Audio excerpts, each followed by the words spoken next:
Hi everyone and welcome to Theo and Olaf. My name is Eric and with me here is Olaf. He is our 7-month-old Samoyed puppy. You can call him a Sammy, Samoyed, however you like, but this is who he is, and he is very fluffy, as you can tell. We have made a few update videos on him in the past. I believe a 5-month-old and a 12-week-old video, and you can check out those videos here. And if you're a subscriber to Theo and Olaf, you may have noticed that Irene and I haven't posted a video in a couple of weeks. That is because we just came back from our honeymoon. Irene and I got married, or we eloped in 2020 during the height of the pandemic in May. And a lot of things were closed, and we had to cancel and postpone a lot of our events and hotels and whatnot. So we finally got to go on a honeymoon after 2 years, or I guess 3 years, how you want to say that. But we are glad to be back after a long trip, and we are happy to be making a lot more content for you all. Unfortunately, Irene and I could not bring Theo and Olaf with us on our honeymoon, even though we so badly wanted to. We hope that they can someday be adventure pets. We want them to explore nature, go hiking with us, and see all the national parks.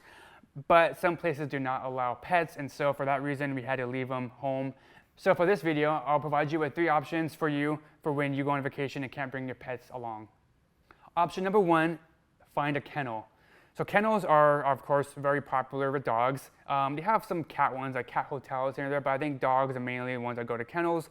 But when you go find a kennel, you want to make sure that it is a credible and safe place for your dog. There are a lot of kennels that appear good, but are actually quite harmful for your pet. I've heard a lot of bad stories about dogs catching some sort of virus. There's one dog in particular, I believe it was a PetSmart, that a dog caught a flesh-eating bacteria, and a dog had to be put down because it was sick. There are other stories I've heard where dogs attack other dogs because the kennel owner wasn't paying attention. And so a lot of lawsuits happened, a lot of bad stories, and a lot of people lost their loved ones here. So when you do want to take a dog to a kennel, do a lot of research, go on Google, go on Yelp, talk to people who do use a kennel when they go on vacation, get their opinion, and just know, compare prices, compare reviews and whatnot, and make the best choice for your pet. Option number 2 is Rover. Rover is a pet sitting app that Irene and I have used quite a few times with Theo. They take care of cats and dogs, and they can either come to you or you can go to them. And you can find your pet sitter based on reviews and price range. For the most part, Rover is pretty affordable, but since Irene and I were going out of town for a couple of weeks, it would have cost us about $1,000 to take care of Theo, and that is something we just can't afford, so we had to find a different option.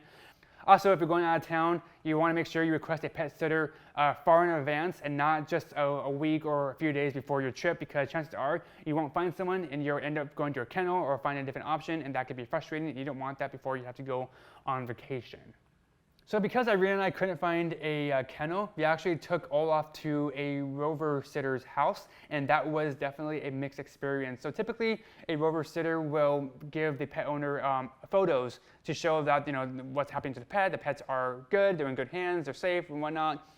But they didn't do that, and so basically I had to message them on the app and ask them for an update on Olaf. And I guess they didn't give us the best news. They always told us, every time I asked for an update, they said, oh, he got dirty, he got diarrhea, or we had to give him a bath a couple of times. And that's fine, that's not really their fault. That's kind of he's a puppy, he does that even at home, whatnot, he gets dirty often. But I wish he would have given us more of an update and maybe watch him more closely so he doesn't get too dirty. Also, the pet sitter also had about 5 or 6 different dogs there, and some of the dogs were a bit aggressive toward Olaf, and we dropped them off. I think one dog kind of bit at him a little bit, a little barky, so we're kind of a bit nervous about that, but he's okay.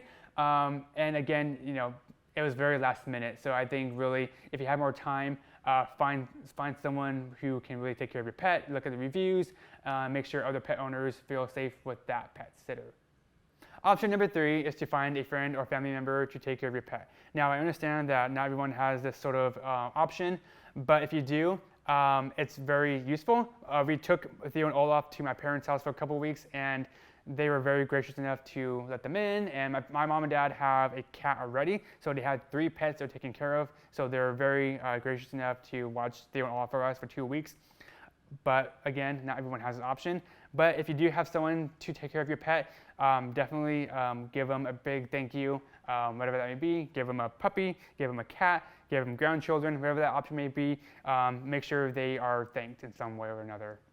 One of my concerns was that Olaf would be untrained if left with someone else. My parents, they love to spoil Theo and Olaf, so they may sometimes do things that Irene and I may not normally do. And so that was one of my biggest concerns. But my parents did a good job. They took care of Theo and Olaf. They were healthy, they were happy. They had nothing but good things to say about them. And so I think there were a few times where my parents said that Olaf peed and pooped in their house. And then when Olaf came home, he peed once in our apartment. And I don't know if that's because of my parents or is it because Olaf is becoming a rebellious teenager and wants to do things differently, make things difficult. How can this face be rebellious? But he is still a trained dog. He still knows his commands, and he's totally fine. Theo is also fine.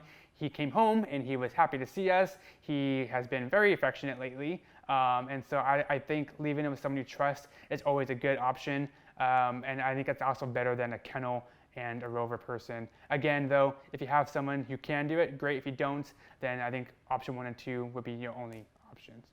Overall, Irene and I are very happy to be home to see our pets. Olaf, he definitely got a lot taller when we came back, and his fur is starting to change. Even though he's still fluffy, his fur is becoming a lot more coarse, which means he is going to puberty soon and he'll become an adult dog. Theo is the same. He's still fluffy and cute, so no change there. And if you've ever had to leave your pet on at home or at a kennel or at a Rover sitter, let us know your experience in the comment section below. And as always, if you like this content, be sure to like, subscribe, and hit the notification bell for all things Theo and Olaf. Thanks for watching.